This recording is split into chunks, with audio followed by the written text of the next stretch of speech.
Halo teman sinema, balik lagi bareng gue Andre. Kali ini gue akan bahas salah satu film yang tayang di YouTube, yaitu YouTube-nya Ravakana Films yang berjudul Tilik. Film ini menceritakan tentang segerombolan ibu-ibu yang pergi menjenguk ibu lurah. Sepanjang perjalanan, ibu-ibu ini, khususnya Bu Tejo nih, terus menggosipkan Dian, si kembang desa, yang katanya punya hubungan dengan Fikri dan bekerja sebagai perempuan nakal di kota.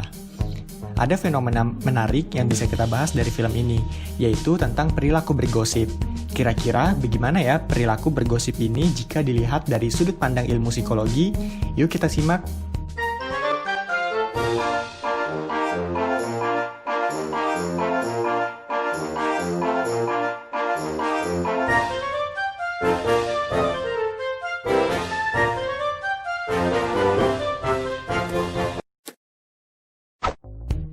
McAndrew, salah satu profesor psikologi dari Knox College, menyebutkan bahwa everyone gossips, yang artinya setiap orang sebenarnya bergosip. Hal tersebut karena saling berbagi informasi dan menerima informasi adalah bagian dari apa yang dilakukan oleh manusia. Perkataan tersebut didukung oleh studi dari Dunbar tahun 97 yang menyatakan bahwa 2/3 dari isi pembicaraan orang dewasa di setting publik adalah gosip. Gosip sendiri diartikan sebagai sebuah pembicaraan mengenai seseorang yang tidak hadir ketika pembicaraan itu dilakukan. Singkatnya sih perilaku ngomongin orang lain ketika orangnya nggak ada. Itu menurut Fox tahun 2011. Pembicaraan ini dapat mengenai perilaku, penampilan, ataupun pencapaian dari orang lain.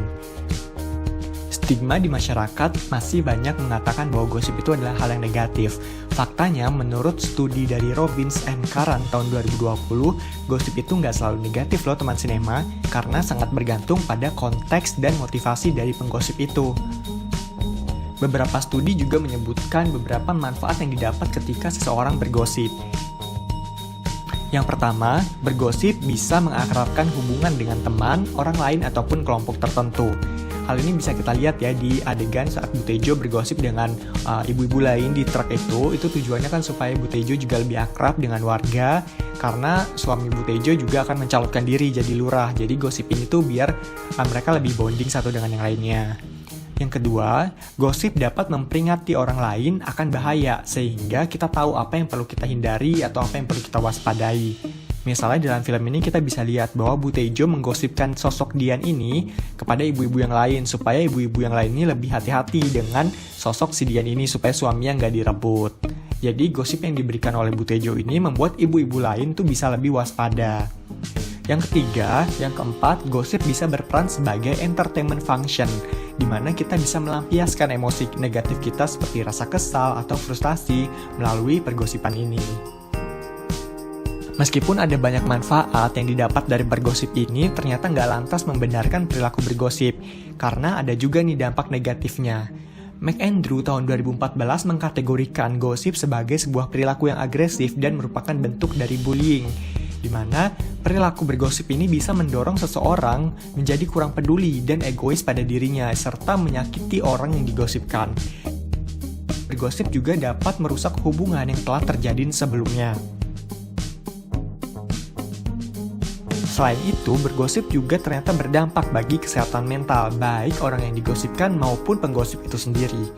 Orang yang digosipkan dapat merasa tersakiti dan mengalami masalah kesehatan mental seperti cemas, stres, depresi, trauma, dan beresiko untuk bunuh diri. Sementara bagi para penggosip bisa saja dihantui rasa bersalah ataupun cemas ketika mereka menyebarkan gosipnya. Mereka juga dapat dijauhi oleh orang lain dan sulit untuk dipercaya. Teman sinema penasaran gak sih kenapa sebenarnya orang-orang itu bergosip?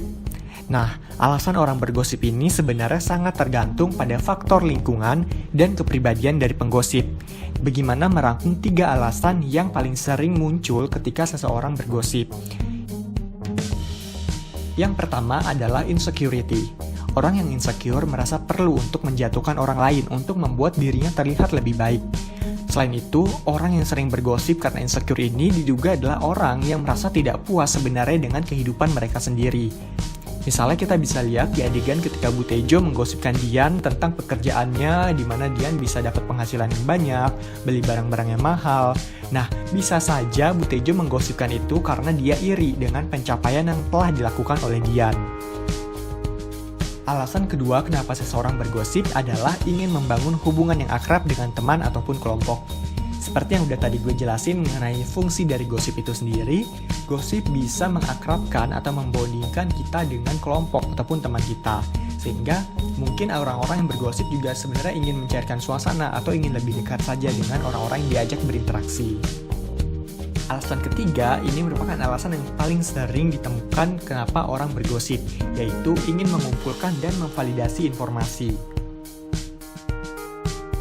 Studi dari Biersma dan Van Cleef tahun 2012 mengatakan bahwa penggosip itu sebenarnya hanya sekedar ingin tahu informasi dan ingin informasinya divalidasi oleh orang lain, tanpa memiliki motivasi untuk menyakiti atau merusak reputasi orang yang digosipkan. Mengingat adanya dampak negatif yang bisa ditimbulkan akibat kegiatan bergosip ini, bagaimana punya saran nih buat teman sinema supaya bisa tetap akrab dengan orang lain tanpa harus bergosip, yaitu dengan mencari topik pembicaraan atau mengalihkan topik pembicaraan yang sedang dilakukan. Misalnya nih ketika teman sinema lagi terjebak dalam situasi yang semua orang tuh lagi bergosip, teman sinema bisa mengambil peran untuk mengalihkan topik pembicaraan.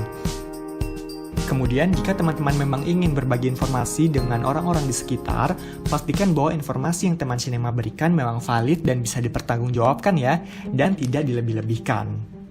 Nah, sekarang udah tahu kan bagaimana itu bisa terjadi? Kalau teman sinema punya tanggapan lain tentang adegan yang tadi gue bahas, atau punya rekomendasi film lain nih yang enak dibahas dari sisi psikologi, langsung aja komen di bawah ya.